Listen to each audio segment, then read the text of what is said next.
Sidang umum Interpol ke-85 telah berhasil digelar selama 4 hari di Bali.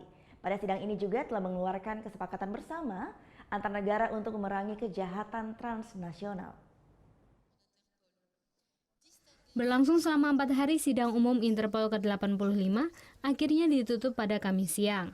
Perbaikan komunikasi dan informasi menjadi salah satu kesepakatan yang dihasilkan.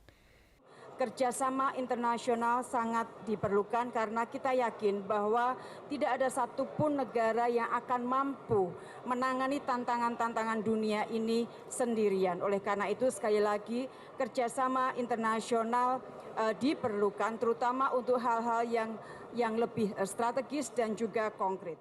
160 negara yang hadir juga setuju bahwa terorisme menjadi masalah besar yang harus segera diselesaikan.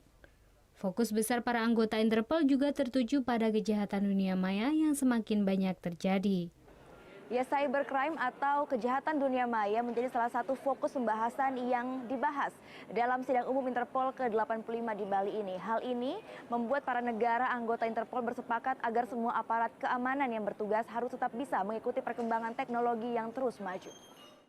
Indonesia sebagai tuan rumah mendapat apresiasi yang baik dari para delegasi. Baik karena penyelenggaraan yang dianggap profesional, kemudian kelancaran semua kegiatan, keamanan yang sangat baik, itu memberikan gambaran bahwa Kepolisian Negara Indonesia atau Polri ini mendapat pengakuan sebagai salah satu kepolisian yang maju dan modern. Dalam sidang umum kali ini pun terpilih Presiden Interpol baru asal Cina. Meng Hongwei akan memimpin Interpol tahun 2017 hingga 2020.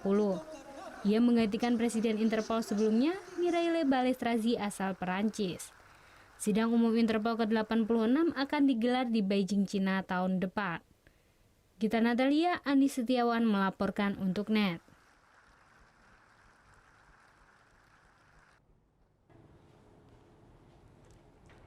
Thank you. Udah selesai nonton beritanya? Jangan pergi dulu dong. Subscribe dulu dan nonton tayangan lainnya di sini. Subscribe, nonton lagi.